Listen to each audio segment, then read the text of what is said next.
otroci, dobro jutro! Spet je teden naokoli. Ste ga lepo preživeli? Jaz sem ga. In veste kaj?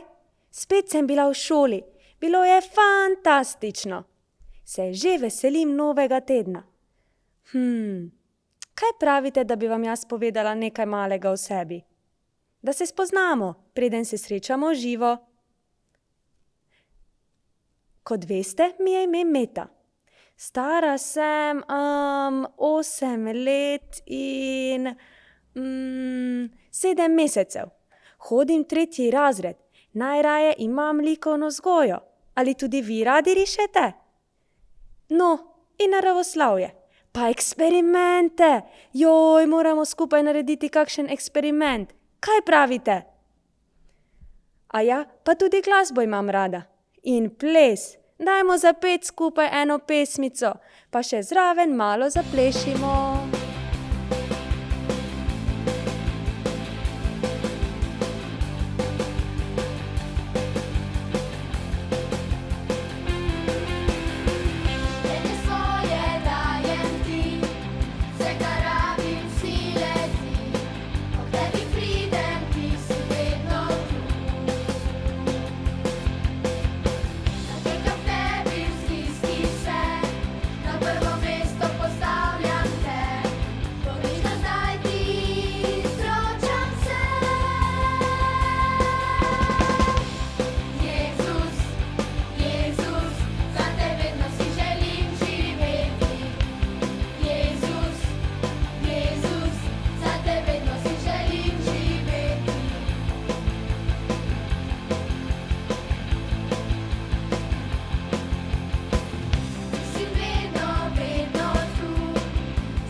Hej, a ste že kdaj pospravljali svojo sobo?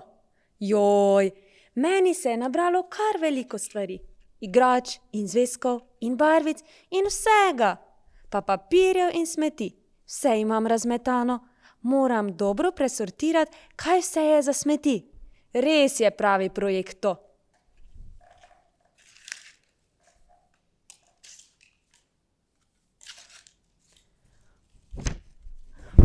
Še malo pa bo. Vse stvari, ki so bile za vstran, sem tudi dala v smeti. In sedaj imam v sobi le tisto, kar potrebujem.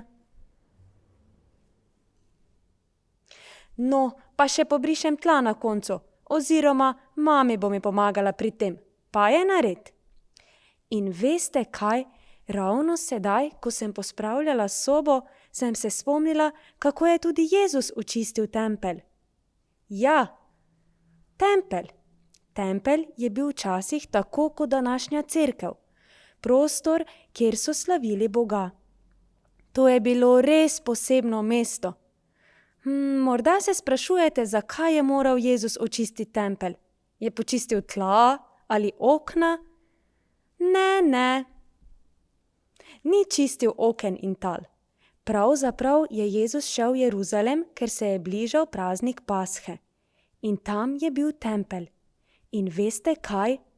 Templju pa je našel nekaj, kar ni spadalo tja. Kaj mislite? Kaj je našel tam? Niso bile to smeti tako kot v moji sobi. Ampak našel je prodajalce volov, ovc in golobov ter menjalce denarja. Postal je jezen, saj so tempelj, Božjo hišo, spremenili v tržnico, v razbojniško jamo. In potem, ko je zagledal ta nered, je izgnal vse, ki so prodajali in kupovali. Menjalcem je raztresel denar in prevrnil mize in jim rekel, naj se njegova hiša imenuje hiša molitve, ker oni pa so naredili iz nje razbojniško jamo. Res jim je dobro povedal.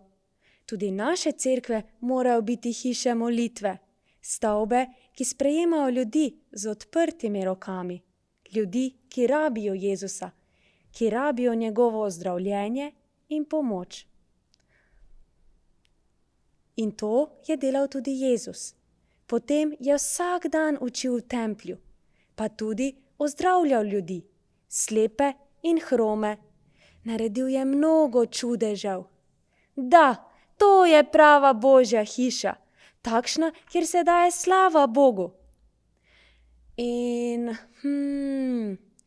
veste, zanimivo je tudi, da je v Svetem pismu zapisano, da je tudi naše telo tempelj. No, tako, v prenesenem pomenu. Če smo sprejeli Jezusa Kristusa kot svojega odrešenika, je naše telo tempelj Svetega Duha. Ja, vem, malo zakomplicirano se to sliši. Naj poenostavim. To pomeni, da je Jezus v nas in z nami. Se spomnite, da smo prej rekli, da je Jezus iz templja izgnal ljudi, ki so prodajali in menjavali denar? No, tako moramo tudi iz svojega srca oziroma svojega življenja počistiti vse stvari, ki ne spadajo tja. Bog želi, da svojimi življenji častimo njega, svojimi dejanji in besedami, z vsem. Zato ne smemo grdo govoriti in moramo spoštovati starše. In ne smemo lagati ali pa se nekomu maščevati, kaj okrasti, koga ogovarjati in podobno. Vse to moramo počistiti iz svojih življenj. Vidite, Jezus je torej želel ljudem sporočiti, da tudi svoje življenje uredijo. Vsi rabimo Jezusa, da on pomaga počistiti nered v naših življenjih. Jezus nas ima res rad, da mu je tako mar za naša življenja, ker ve, da vse tisto, kar ne spada v naša življenja, uničuje nas in naše odnose z drugimi. Hvaležna sem mu, da nas tako zelo ljubi in tudi tebe ljubi. Ali je kaj takega, kar želiš počistiti iz svojega življenja? Potem lahko prosiš v molitvi Jezusa za pomoč. Pridruži se mi pri molitvi. Dragi Bog, hvala, da nas ljubiš in da ti je mar za nas. Hvala, da nas skozi svojo besedo učiš, kako naj živimo. Velikokrat se nabere v stvari, s katerim ne slavimo tebe. zato želimo to odstraniti iz naših življenj. Vse stvari, s katerimi smo prizadeli druge, ali pa smo delali le, da ugodimo sebi. Pomagaj nam, da bo naše življenje tako kot urejen tempelj, ki daje slavo tvojemu imenu. Amen. Otroci, želim vam lep teden in komaj čakam, da se spet vidimo. Naslednjič, ko prideta Neža in Oli, pa boste izvedeli še kaj novega. Adijo!